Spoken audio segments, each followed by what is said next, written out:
तो करते हैं शुरू अपना कंज्यूमर प्रोटेक्शन एक्ट। ये मैं बात कर रही हूँ 2019 वाले की। ये मेरा कंज्यूमर प्रोटेक्शन एक्ट है 2019 वाला, ठीक है। ये 19 वाला नहीं है हमारा, ये 2019 वाला है। अब ये आप 19 वाला समझो, वो वाला नहीं है, ये 2019 वाला है। ये मैं बार बार समझा रही हूँ क्योंकि मैं सेक्शंस बताना चाहूँगी आज। आज इस पूरी वीडियो में हम डिस्कस करेंगे सारी डेफिनेशंस जो कि हमारे कंज्यूमर प्रोटेक्शन एक्ट में दी हुई है और जो आपके एग्जाम्स में पूछी जाती हैं। चाहे आप जुडिशरी के एग्ज़ाम दे रहे हो, चाहे आप एलएलबी कर रहे हो, तो उसमें भी ये सब पूछा जाता है। तो ऑब्वियसली आपको ये पता ही होना चाहिए कि कौन सा सेक्शन कहाँ रिलेट कर रहा है। तो देखते हैं। अब देखो, मोस्ट जो मैंने बिल्कुल इंपॉर्टेंट वाली जो डेफिनेशन है, जो मोस्टली कॉलेजेस में पूछी जाती है, like consumer complaint, consumer dispute, advertisement, ये सारी चीज़ें आज हम इस वीडियो में डिस्कस करेंगे, ठीक है। तो ये हो सकता है थोड़ी सी वीडियो बड़ी हो जाए, लेकिन B continue with the video और इस वीडियो को बिल्कुल अच्छी तरह से समझना है। चलिए फिर शुरू करते हैं अपना कंज्यूमर से। देखो, कंज्यूमर होता क्या है। कंज्यूमर सबसे पहली बात कहाँ पर डिफाइन है, सेक्शन 2 क्लोज 7। ये क्लोज बहुत ज़रूरी याद रखना, क्योंकि सेक्शन 2 में बहुत सारी डेफिनेशन दी हुई है क्लोज के अंदर कर करके, ठीक है। तो सेक्शन 2 क्लोज 7 के अंदर कौन सी डेफिनेशन दी हुई है कंज्यूमर की। कंज्यूमर क्या होता है, देखो, consumer means any person who. अब देखो, हु के बाद क्या है, इसके दो पार्ट है। एक तो ये वाला कि जो गुड खरीदता है कंसिडरेशन देकर, और उस विच हैज़ बीन पेड और प्रोमिस्ड और पार्शली पेड और पार्शली प्रोमिस्ड टू, मतलब जो पे करता है ये पार्शली पे करता है और कंज्यूमर वही होता है जो गुड्स को खरीदता है कंसिडरेशन के साथ। ये नहीं कि फ्री में ले गया और गिफ्ट में ले गया, ऐसा कुछ नहीं। जो कंसिडरेशन के साथ खरीदता है, फुल उसके अमाउंट पे करने के बाद जो खरीदता है, उसको हम कंज्यूमर कहते हैं, ठीक है। कंज्यूमर ऑफ गुड्स, ठीक है। अब देखो, मैं यही बताऊंगी आपको गुड्स कौन से सेक्शन में दिया हुआ है। अब देखो, क्या ये सेक्शन इंक्लूड करता है और क्या नहीं इंक्लूड करता, बट डज नॉट इंक्लूड और बट इट इंक्लूड। देखो, कोई भी पर्सन जो गुड्स को लेता हो अपने पर्सनल यूज़ के लिए, अपनी कंजप्शन के लिए, फॉर कंसिडरेशन दे के, ठीक है, पार्टली दे, चाहे वो प्रॉमिस करे, चाहे पार्टली प्रॉमिस करे पैसे देने का, उसको हम क्या कहते हैं कि वो, हाँ, हमारा कंज्यूमर है जो उसको कंज्यूम कर रहा है। अब देखो, कंज्यूमर वो नहीं है but does not include a person who operate. वो कंज्यूमर नहीं है जो गुड्स तो लेता है लेकिन उसको यूज़ नहीं करता, आगे करता है और रीसेल कर देता है। या ऐसा होता है, कभी मेरे पापा मेरे लिए पेन लाए और पेन तो मेरे पापा लाए, लेकिन यूज़ किसने करा, मैंने करा। तो वो क्या हुआ कि कंज्यूमर बनी मैं और मेरे पापा सिर्फ कस्टमर रह गए, मैं बनी कंज्यूमर, ठीक है। आ गई बात समझ में आपको, आई होप सो आपको समझ में आ गई होगी। अब देखो, क्या है, पहला क्या था, हु बाइज द गुड, और दूसरा पार्ट क्या है हमारा, हायर्स और अवेल। क्या है, अ पर्सन हु हायर्स और अवेल एनी सर्विस, मतलब जो पर्सन जो सर्विस ले रहा है। आप मान लीजिए, अब सिर्फ कंज्यूमर वो नहीं है जो गुड्स खरीद के ला रहा है, प्रोडक्ट को यूज़ कर रहा है, वो सिर्फ कंज्यूमर नहीं है। वो कंज्यूमर हम किसको इंक्लूड करेंगे, सर्विस को भी हम इंक्लूड करेंगे, जो कंसिडरेशन दे के हम सर्विसेज ले रहे हैं।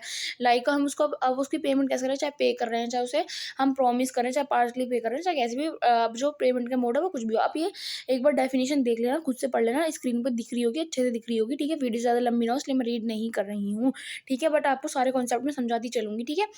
अब ये क्या इंक्लूड करता है ये हमारे, इंक्लूड क्या करता है, इंक्लूड उसको करता है जो अवेल कर रहा है, जो खुद से उस सर्विस को अवेल कर रहा है, खुद उसको हायर कर रहा है, सिर्फ अपने लिए हायर कर रहा है, ठीक है। उसे हम इंक्लूड करेंगे, ना कि उसे हम इंक्लूड करेंगे जो कि वो पर्सन है जो अवेल तो कर रहा है लेकिन सर्विस वो किसी और के लिए, कमर्शियल पर्पज़ के लिए कर रहा है, तो हम उसको इंक्लूड नहीं करेंगे इसमें कि हाँ वो सर्विस ले रहा है और वो हमारा कंज्यूमर है सर्विस का, ठीक है। ये बात समझ में आ गई। एक्सप्लेनेशन देख लेते हैं इसकी, क्या है एक्सप्लेनेशन में दिया हुआ है।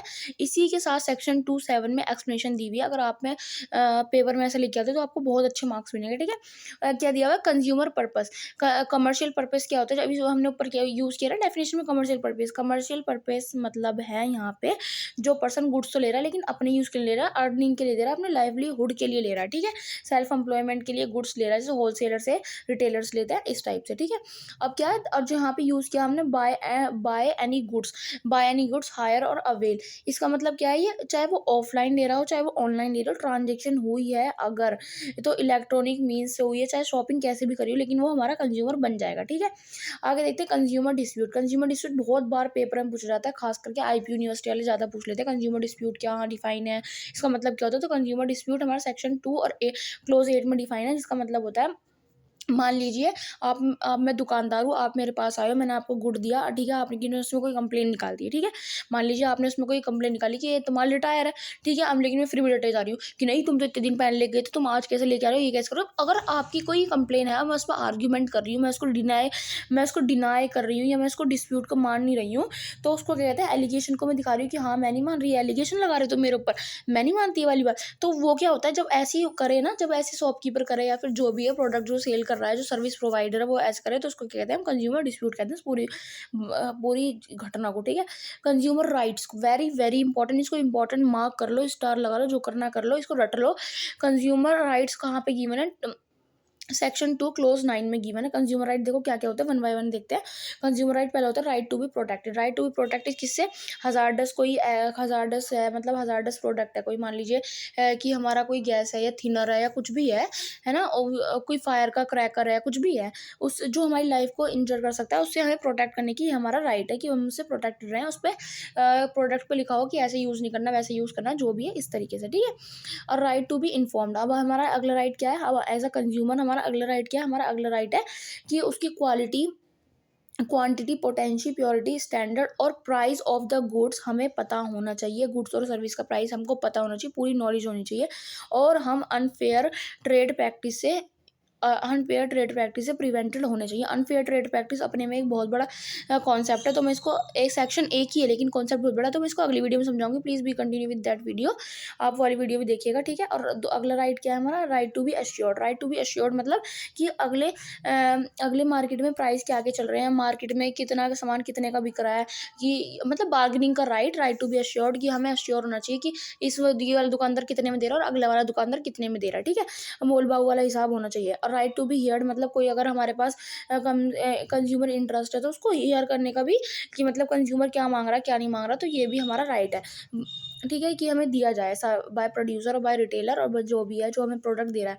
और right to be seek redressal, अगर हमें लग रहा है कि कोई अनफेयर ट्रेड हो रहा है या फिर कुछ भी रेस्ट्रिक्टिव ट्रेड प्रैक्टिस चल रही है, तो उसके खिलाफ हमारा अधिकार है कि हम उसके रेड रेसल मांगे, ठीक है। The right to be consumer awareness. Right to be consumer awareness मतलब क्या होता है कि कंज्यूमर को अवेयरनेस मिलनी चाहिए कि कौन सा प्रोडक्ट कितना मिल रहा है। अब ये नहीं कि एडवर्टाइजमेंट में आप कुछ भी लिख दो कि 7 दिन में निखार पाएँ, 7 दिन में गोरे हो जाए, 2 दिन में निखार पाएँ, है ना, दूध जैसा सफेद रंग पाएँ, ऐसी फालतू एडवर्टाइजमेंट ना मिलके हमें सही और सटीक एडवर्टाइजमेंट मिले और सटीक इन्फॉर्मेशन मिले, हम अवेयर रहें कि कौन से प्रोडक्ट को यूज़ करने से क्या होता है, ठीक है। उसके बाद आता है हमारा गुड्स। गुड्स की डेफिनेशन कहाँ पे गिवन है, सेक्शन 2 और क्लोज 21। देखो याद करते चलो, ईजी है, सेक्शन तो रटते ही चलो। सेक्शन 2 क्लोज 21 में क्या गिवन है हमारा कि मूवेबल प्रॉपर्टी को, एवरी मूवेबल प्रॉपर्टी को हम गुड्स कहते हैं, उसमें इंक्लूड होता है हमारा फूड। फूड भी उसमें इंक्लूड है, जिसे कि हमारा क्लोज जे और उसका सब सब क्लोज जे और क्लोज 1 का सेक्शन सी का फूड सेफ्टी स्टैंडर्ड, ये हमें डिफाइन करता है कि फूड भी हमारा प्रोडक्ट है, फूड भी हमारा गुड्स है, ठीक है। अब पर्सन कौन है, अब पर्सन देखो कौन कौन है इसकी नज़र में, किसकी नज़र में, कंज्यूमर प्रोटेक्शन एक्ट की नज़र में पर्सन है कौन कौन, एन इंडिविजुअल, है ना, अ फर्म वेदर रजिस्टर और नॉट, अ हिंदू और undivided family, a cooperative society, an association of person whether register under the society registration act 1860 और नॉट, ठीक है। अब आगे क्या है हमारा, क्या है, एनी कॉर्पोरेशन, कंपनी और बॉडी ऑफ इंडिविजुअल, जो भी है ये सारी चीज़ें। और क्या है, वेदर इनकॉर्पोरेटेड और not, any artificial judicial person not following in the any the procedure सब क्लोजेस, ये ठीक है, ये सारे हमारे क्या है, पर्सन में आते हैं। अब प्रोडक्ट देखो क्या होता है, प्रोडक्ट मतलब कोई भी प्रोडक्ट कहाँ पर डिफाइन है, सेक्शन 2 क्लोज 33 में आपको पर्टिकुलरली हाईलाइट करके बता दी चल रही है ताकि आपको याद रहे। तो प्रोडक्ट क्या है, products mean any article, good substance और रॉ मटेरियल और एनी एक्सटेंड साइकिल, वो सारी हमारी क्या होती है, प्रोडक्ट है, ठीक है। जैसे कि अब प्रोडक्ट देखो क्या है, इसमें क्लोज है 3, इसमें क्लोज 3 है, इसमें प्रोडक्ट क्या हो सकता है हमारा, गैसियर, लिक्विड, सॉलिड, पैसिंग, इनेस्टिक, वैल्यू, इन सारी वैल्यूज में हो सकता है हमारा प्रोडक्ट। गैस भी हो सकता है, लिक्विड भी हो सकता है, सॉलिड भी हो सकता है, और which is capable to deliver. अगर हमारा जो प्रोडक्ट है वो कैपेबल ऑफ डिलीवर है, तो उसको हम प्रोडक्ट मानेंगे, चाहे वो असेंबल्ड हो, चाहे वो कंटेंट पार्ट्स में आए, कैसे भी आए, लेकिन वो डिलीवरी हो रही है उसकी, तो हम उसको प्रोडक्ट मानेंगे। और क्या है, और उसमें क्या है, उसको ट्रेड और कमर्शियल जो प्रोड्यूस कर रहा है उसका इंट्रोडक्शन कर रहा है, उसमें कमर्शियल और ट्रेड इंक्लूड है। लेकिन इसके अंदर क्या इंक्लूड नहीं है, बहुत इंपॉर्टेंट लाइन है, ह्यूमन टिश्यूज़ और ठीक है ब्लड ब्लड प्रोडक्ट और ऑर्गन्स, इनको हम प्रोडक्ट नहीं कहेंगे चाहे इनकी डिलीवरी हो रही हो ना, ये इलीगल है, ठीक है। अब प्रोडक्ट लाइबिलिटी क्या होता है, प्रोडक्ट लाइबिलिटी हमारा सेक्शन 234 में गिवन है। सेक्शन 234 के अंदर क्या कहता है, प्रोडक्ट लाइबिलिटी क्या होता है, देखो बेसिकली क्या होता है, जिस रिस्पॉन्सिबिलिटी होती है, मान लो जिसने आपको प्रोडक्ट दिया, चाहे तो रिस्पॉन्सिबिलिटी किसकी होगी, प्रोडक्ट मैन्युफैक्चर जिसने प्रोडक्ट बनाया चाहे किसकी होगी, प्रोडक्ट सेलर, ठीक है। और या फिर प्रोडक्ट सर्विस प्रोवाइडर जिसने आपको सर्विस दी उस प्रोडक्ट की, या तो मान लीजिए मैन्युफैक्चर, रिटेलर और प्रोडक्ट सर्विस प्रोवाइडर, इन तीनों की लायबिलिटी बनेगी ना। अगर किसी को कोई हार्म कोज होता है उसको कंज्यूमर को, तो उसकी लायबिलिटी बनेगी। देख लो एक बार आप डेफिनेशन देख लो।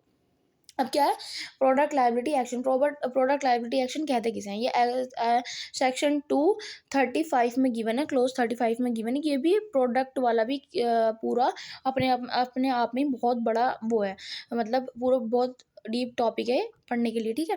प्रोडक्ट लायबिलिटी क्या होती है, प्रोडक्ट लायबिलिटी एक्शन बेसिकली वो होते हैं जैसे कि जब कंप्लेंट फाइल कर दी गई है एक पर्सन ने डिस्ट्रिक्ट फोरम में या फिर स्टेट कमीशन में, चाहे भी नेशनल कमीशन में, कहीं पे भी कंप्लेंट फाइल करी है और उस कंप्लेन हुई है और उस कंप्लेन में कंपनसेशन डिमांड की गई है और उसको किसी पर्सन को हार्म हुआ है, तो उसको हम क्या कहते हैं कि हाँ इसने जो प्रोडक्ट में लायबिलिटी उसके थ्रू एक्शन ले लिया गया है।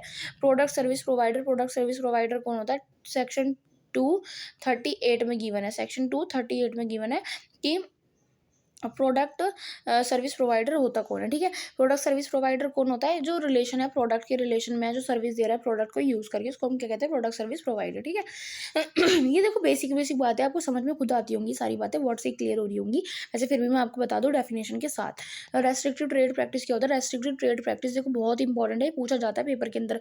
रेस्ट्रिक्टिव ट्रेड प्रैक्टिस और अनफेयर ट्रेड प्रैक्टिस, देखो अनफेयर ट्रेड प्रैक्टिस जो है बहुत अपने आप में डीप टॉपिक है, उसको मैं अलग वीडियो सेपरेट वीडियो में समझाऊंगी, मेरे चैनल पर जाके देखना जरूर है, वाली वीडियो भी आपको मिल जाएगी मेरे चैनल पे। बाकी रेस्ट्रिक्टिव ट्रेड प्रैक्टिस क्या होता है, जब मान लीजिए ऐसी जब चाहता है ना, शॉपकीपर बहुत चालू होते हैं, सब चाहता है ना कि मेरा माल बिक जाए, तो वो क्या करते हैं ना, मैनिपुलेशन करते हैं, मैनिपुलेशन ऑफ प्राइस के साथ करते हैं, कंडीशन ऑफ डिलीवरी के साथ कर देते हैं, सप्लाई जो फ्लोर सप्लाई होता है उसको रोक देते हैं। ये सारी चीज़ें करते हैं किस लिए, ताकि वो अपना अनफेयर जो होता है ना उसको क्या कहते हैं, रेस्ट्रिक्टेड ट्रेड चला सके, मतलब अपने काम को रोक रोक के चला सके और कंज्यूमर को इस नौबत पे ला सके कि वो ज़बरदस्ती डिमांड करे कि हाँ मुझे ये गुड दो, मतलब उसकी सप्लाई एकदम से रोक देना, तो सप्लाई रोकते तो डिमांड बढ़ी जाती है, वही वाला। देखो क्या होता है इसमें, delayed beyond the period of agreed time, मतलब आप जब एग्री करता है सर्विस प्रोवाइड करने के लिए, गुड प्रोवाइड करने के लिए, लेकिन वो उस टाइम पे ना करे, तो उसको क्या कहते हैं कि हाँ कि ये क्या कर रहा है, रेस्ट्रिक्टेड ट्रेड चला रहा है, रेस्ट्रिक्टेड ट्रेड चला रहा है, ठीक है, जो कि इलीगल होता है। ऐसा नहीं कर सकता कोई भी, किसी भी कंज्यूमर को दबाव में नहीं ले सकता, रेस्ट्रिक्टेड ट्रेड ये होता है। ये नेगेटिव साउंड देता है, इसलिए नेगेटिव साउंड देता है क्योंकि ये गलत है, कंज्यूमर के अगेंस्ट है।